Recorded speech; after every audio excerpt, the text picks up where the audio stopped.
Сәлем достар, менің арнама қош келдіңіздер. Бүгін сіздермен сүзбеден дайындалатын бәліш жасаймыз. Ол үшін біз алдымен ұнымызға мынандай жібіп тұрған майымызды саламыз. Яғни үйдің температурасында жібіп тұрған майымызды саламыз да барлығын жақсылап тұрып қолмен араластырамыз. Міне осылайынан қолымызбен жақсылап тұрып, ысқылап отырып, жақсылап тұрып араластырамыз. Біздің майымыз бен ұнымыз өте жақсы араласу керек бір-біріне. Негізі алдын ала ұнымызға қопсытқыш қосып алуымыз керек, бірақ мен енді қосып жатырмын. Жаңа ұнға қосуды ұмытып кетіппін. Бірақ одан іштен кетпейді. Міне осылайынан тағы да барлығын жақсылап тұрып араластырып аламыз. Сонда ұнымыз бен майымыз жақсы араласып, мынандай дымқылдау сияқты қамырымыз дайын болады. Енді сүзбемізге жұмыртқаны және қантымызды қосып, жақсылап тұрып араластырамыз. Егер де сіздің сүзбеңіз жұмсақ, ұсақ болып келетін болса, онда оны тек қана осылайынан қасықтың немесе шанышқының көмегімен ақ араластыра салса болады.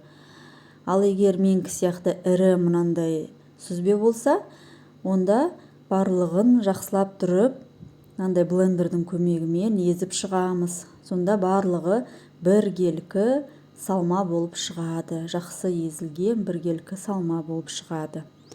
Енді формамызға алдыменен жаңағы ұнтағымызды саламыз. Былайша айтқанда қамырымызды саламыз. Астыңғы бөлігіне көбірек қамыр кетеді. 3-тен 2 бөлігін саламыз, 3-тен 1 бөлігін бетіне салатын боламыз. Бетіне өте көп салудың қажеті жоқ. Ол көп салатын болсақ, шашырап кетуі мүмкін кейін алған кезде. Енді ортасына салмасын саламыз. Жаңағы творогымыз міне өздеріңіз көргендей біркелкі, өте жақсы жаңағы блендермен езілген. Осының барлығын жақсылап салып, шанышқының көмегімен, қасықтың көмегімен былайынан тегістеп шығамыз да, ең беткі бөлігіне қалған жаңағы ұнтағымызды саламыз. Барлығын біркелкі қылып салып шығамыз, былай қасықпен ақырын жақсылап тұрып салып шығамыз. Соңында қасығымызбен бетін тегістеп жіберсек те болады. Міне енді осы бәлішімізді алдын ала 180 градуста қызып тұрған пешке салып 45 минут пісіреміз.